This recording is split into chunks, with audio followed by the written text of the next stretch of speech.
સુરતના DCP zone 6 વિસ્તારમાં 4 police સ્ટેશનમાં પકડાયેલા વિદેશી દારૂના મુદ્દામાલનો નાશ કરવામાં આવ્યો। સુરતના ડિંડોલી વિસ્તારમાં 4 પોલીસ સ્ટેશનના મુદ્દામાલનો સંપૂર્ણપણે બુલડોઝર ફેરવી નાશ કરવામાં આવ્યો।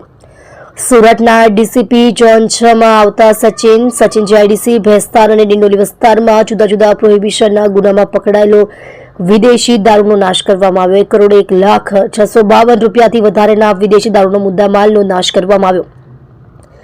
નશાબંધી અધિકારી શ્રી ગન્ના સાહેબ અને પ્રાંત અધિકારી પંડેરી સાહેબ અને એસએમસી અને ફાયર વિભાગના અધિકારીઓ પણ હાજર રહ્યા હતા। આજ રોજ સુરત શહેર પોલીસ તરફથી ડિંડોલી પોલીસ સ્ટેશન વિસ્તારમાં ઝોન 6 જોનો વિદેશી દારૂ IMFNનો નાશ કરવામાં આવી રહ્યો છે। ટોટલ 4 પોલીસ સ્ટેશનનો નાશ કરવામાં આવી રહ્યો છે। સચિન જીઆઈડીસી ડિંડોલી અને ભેસ્તાન। ટોટલ વિદેશી દારૂની કિંમત 1,01,652 રૂપિયા છે।